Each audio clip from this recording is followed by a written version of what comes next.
Hi everyone, I am back to do a video, and now, as I've said like a million times in a row, I am pretty behind on my queue. I do want to do more of my usual like 3 to 4 looks one palette videos, but those can take several days to film. I don't currently have a backlog because of the fact that I've not been able to film as much as I thought I would. I'm trying to film a couple of different videos to build up my backlog first, and then I will resume filming multiple looks with one palette, because I usually do one look a day so that I don't ruin my eyelids, which means if I'm doing 3 to 5 looks for one video, then you can imagine that takes me quite a while to get through, plus editing, so we'll just do what we can. So I also did want to say that I did have some Ulta points that were stacked up, so I did place an order with my Ulta points while I was gone. So I placed the order maybe 2 weeks ago and it just arrived yesterday. I'm gonna use some of the products I got from that. So I have already tried using the KVD foundation with like a very hydrating base, and I found that it looked pretty good. So today my skin is a little bit kind of sweaty already because I put on my skincare like 3 hours ago. So I am going to use my Pat McGrath primer today. You can't even get the lid off? You know, for this being as expensive as it is, I should be able to take the top off. Oh, that's so weird. It's like it's not actually in the bottle. It's in like a pouch in the bottle. Okay, I got more out. I must have like squeezed the bag when I unscrewed it or something. I was about to say, there's no way I'm out of this. I don't know why. I know this primer is kind of like, some people think it's really meh, but I've always really liked it a lot. Like, I remember during one particular summer when I was wearing makeup a lot during the day, I wore that primer pretty much every day. In fact, this is my second bottle, so it's like the only primer that I've really like totally completely run through, that and the Dominique one. We'll see how the foundation goes on top of this. This is not going to be as hydrating as what I tried earlier, but I felt like that made the foundation a little bit glowier than I wanted. So, and then I'm going to use the Bobbi Brown eye cream.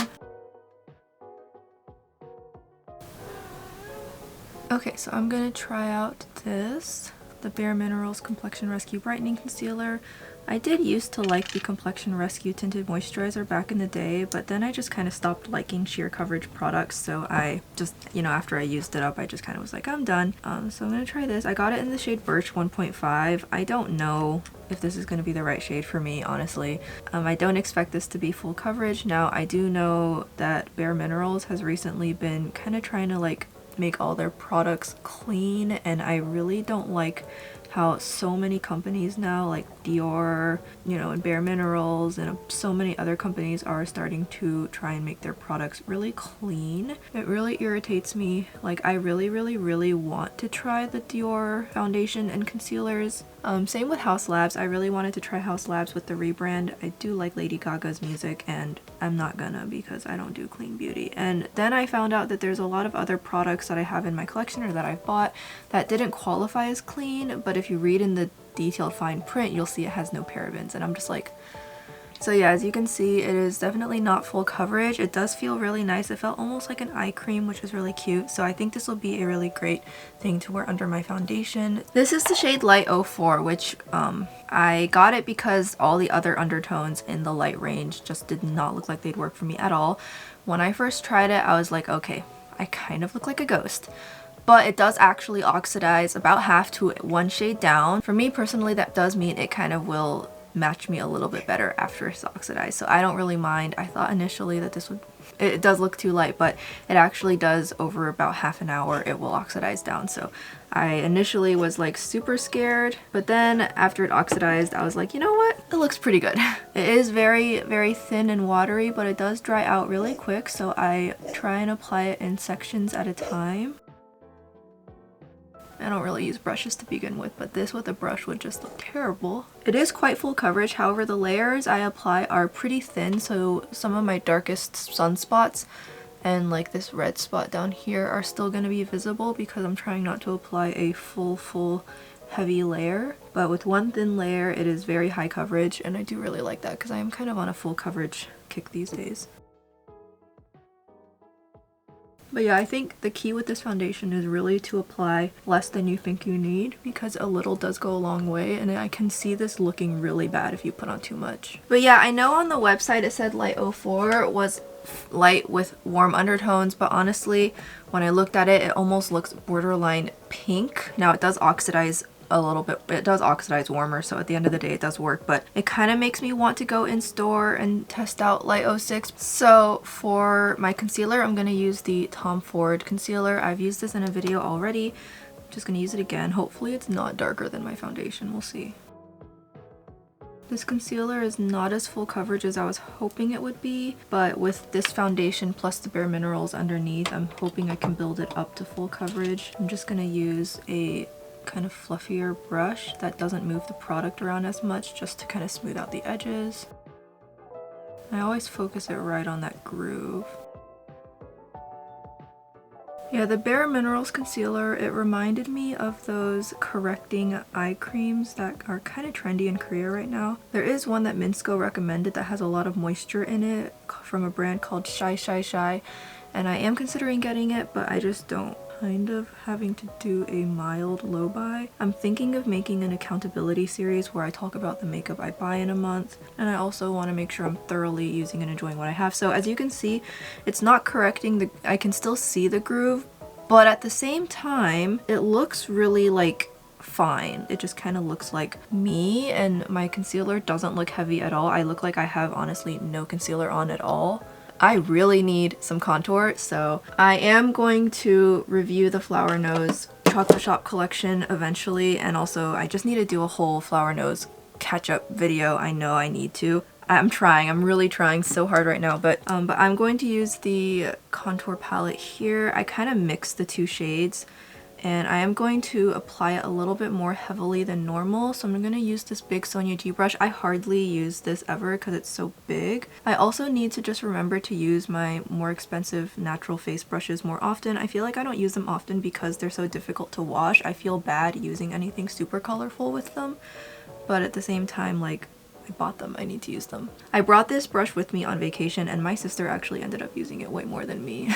And I was just like, no girl, if you want this, you gotta get your own. But as you can see now, I'm able to get the color of my neck to creep up into my face. Suddenly makes it look more like I put on a brightening concealer in the middle of my face as opposed to wearing foundation that is way too light for me. Yeah, I much prefer, I've said it before, but I much prefer contouring back in the dimension as opposed to using lighter concealer. I find that I use much less layers of product, especially for my dry skin. This is a very light contour palette, but at the same time it is actually surprisingly pigmented, so I have been really enjoying it. I do wish the skinny pan at the bottom was bigger. I have considered getting a backup of this because I don't know if it's gonna be around forever, because like the highlighters are gone now. I don't know, maybe. So I am going to put on a little bit of under eye powder. So I'm going to take a tiny dab of my Pat McGrath under eye powder. And then I am going to go ahead and tap this on my nose because I do really like this on my nose as well. Rare Beauty Eye Primer.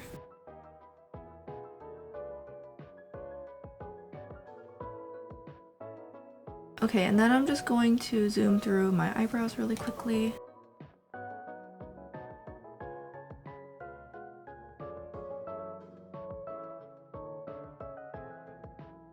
I did draw them a little bit on the thicker and bushier side today just because I wanted to.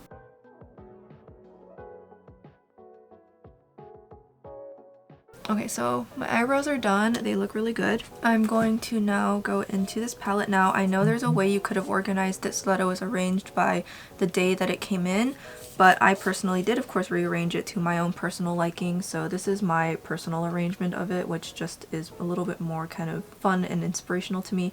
Okay, so I'm gonna actually, for this look, I'm gonna focus on doing a yellow and purple look. I split this palette kind of down the middle so that you can go either way as well. That was why I liked this arrangement so much. So I'm going to start off with the yellow. And I'm always interested in seeing if an eyeshadow palette can pull off a yellow.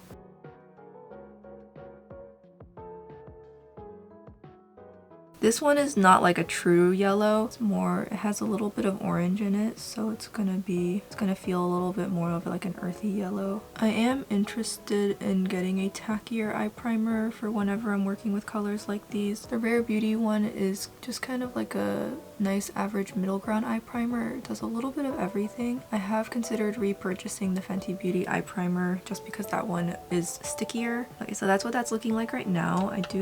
It did build up really nicely, and of course I was using a bit more of a fluffier brush that I wasn't like packing it on or anything. So now I'm gonna go into that purple, and it's kind of more of like a red purple. So again, this is going to be a very warm purple, which matches with the palette. Now I will say I am not the only one who feels this way, so I'm definitely repeating what everyone else has already said, but the outside packaging and what you see on the inside definitely don't match, like, at all. Like, this is, if the outside packaging had matched the inside, then I think everybody would have absolutely loved it, but because it totally subverted everyone's expectations, it just left a lot of people feeling really conflicted. Generally speaking, I have had a really great experience with Lunar Beauty's mattes and shimmers.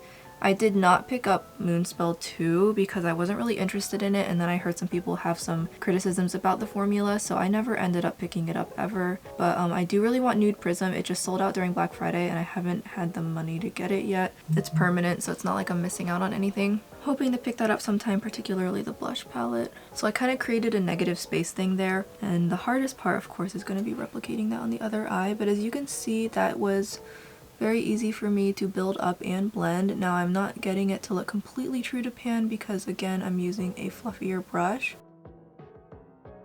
I'm not really getting any fallout either, which is always appreciated.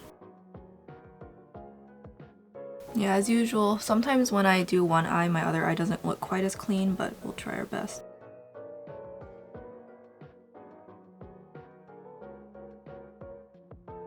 And then I am going to switch to a denser brush.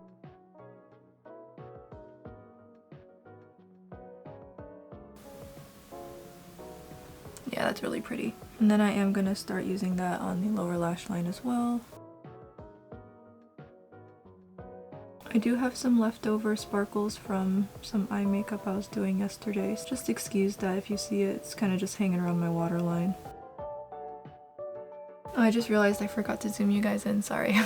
As you can see, everything honestly is performing really well. I don't ever use filters or anything, so. And then I'm gonna go into that yellow and I'm just gonna kind of pull it a little further back, but on top of everything. So as I've said before, purple and yellow are complementary colors, but they don't always necessarily produce great mixes together, and that's why you see how I almost am leaving this gap where I'm not quite blending them together. They're just barely meeting. It does help that these are both warmer. It's a warmer yellow, like it's a warm yellow with some orange in it, and then it's a very warm purple. That does help, because if it's true purple and true yellow and you mix them together, it looks absolutely awful. So them both being a little bit more warm definitely means that they're gonna look better together. Okay, so I'm gonna do something that I'm not super excited about, but I have said before I really want to challenge myself and improve my eyeshadow skills, and I really want to add some depth to this look. So I'm going to go in with this black over here and I'm just going to build it up very slowly. It did seem, when I was kind of playing around with it once, it did seem a little bit harder pressed than other blacks I've seen, which means it should be good for just building up the depth without being too overwhelming or difficult to use. Do very tiny taps at a time. And I'm just going to stipple the color on really carefully, staying inside the bounds of what I already laid down. You can see that added quite a bit of depth. Yeah, that is definitely, it's not going to be a good black on its own because it's a very buildable black, but that makes it absolutely perfect to use deepen stuff up. Yeah, so you can see a difference now. Now the only thing about adding black to darken things up is that you are going to take the saturation down, and so if you're not careful that can make the look a bit muddy. And so if you need to add depth but you want to keep the vibrancy, you're going to have to find eyeshadow colors that are dark but still very vibrant. So things like Blend Bunny Blends or Blend Bunny Primal will help get you those shades that you're looking for. Depending on what you're going for, adding black is not always the best option. It's kind of like when you're, if you ever do any artwork and you're trying to do some shading or rendering, using black and gray to shade doesn't always look good. So I don't mind the look that black gives to how it transforms the purple. I don't mind that at all. I really like it. But if I didn't like it, I would not be using black.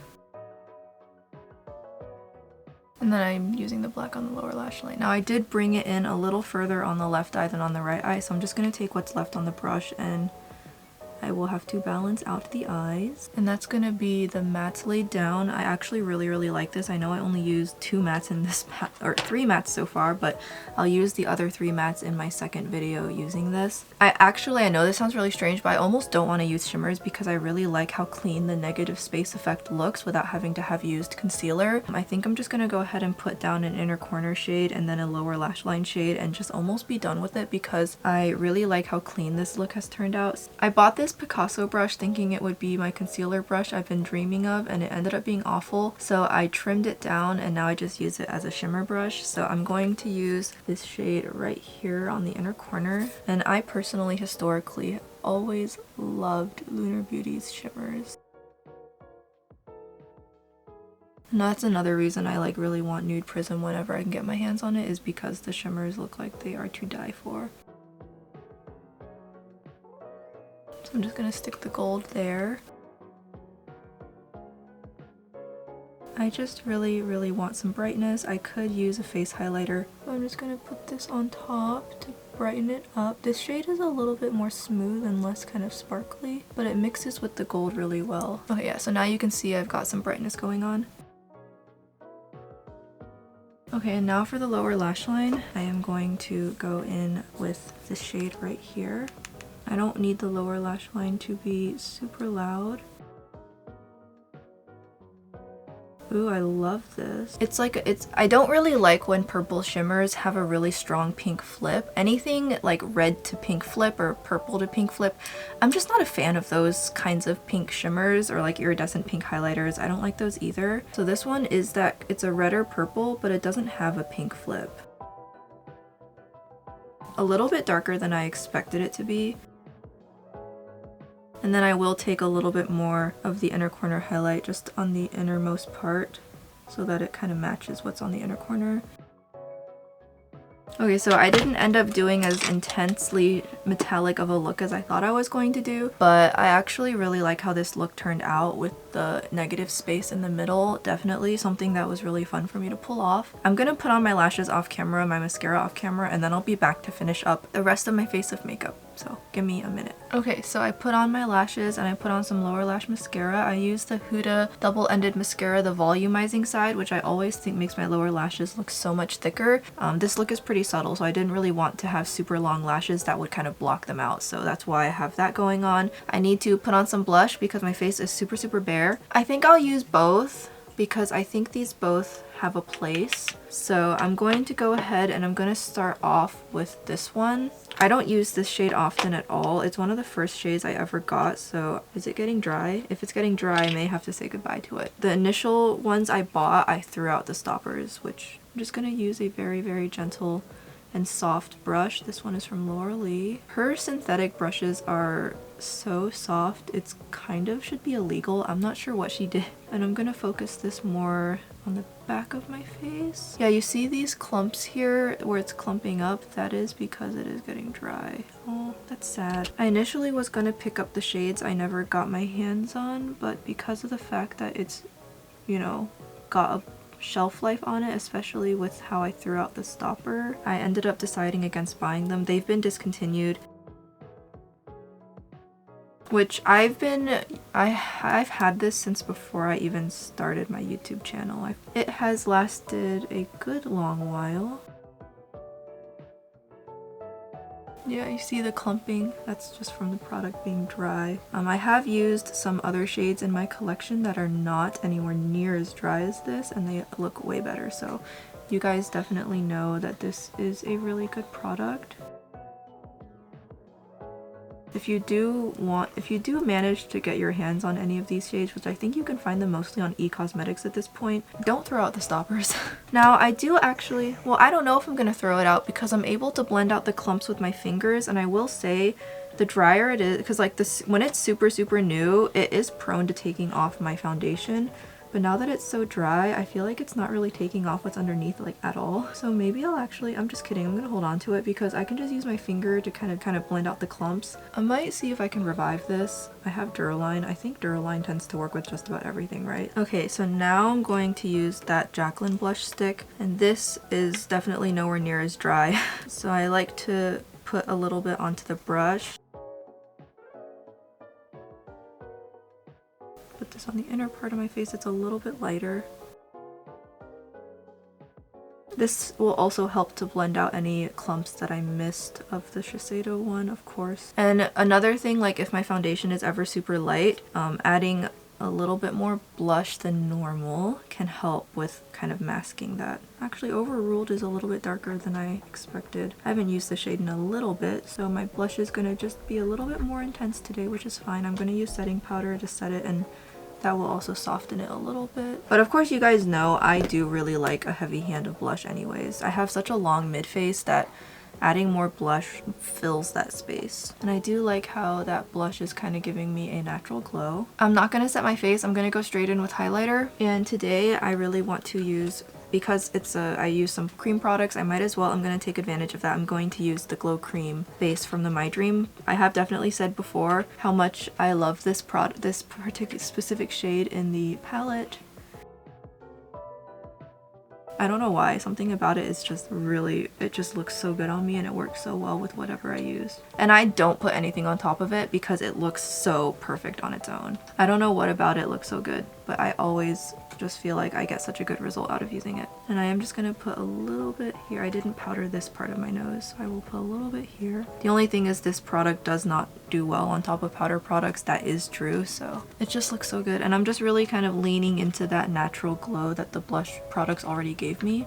And that's gonna be the highlighter. So now I'm gonna powder my face. And I don't want to use a super setty powder because of the fact that my foundation is pretty matte comparatively speaking. So I am going to just use my SAIE Airset translucent powder today. And this one is more of like, honestly, it borders a finishing powder with how lightweight it is. So this will definitely be my powder of choice today.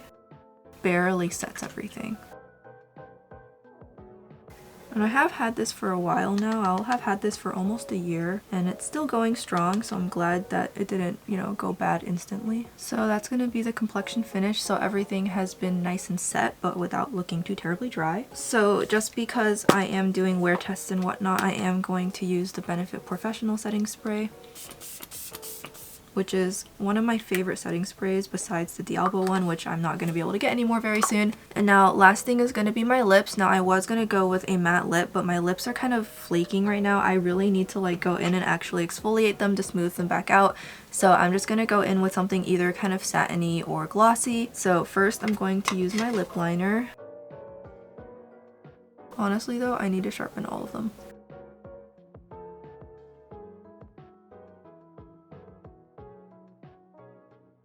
I think I'm going to use this shade. I got this Clinique lipstick at the cosmetics company store. It was like $5. This is Plum Pop from Clinique. It is the Pop lip color and primer.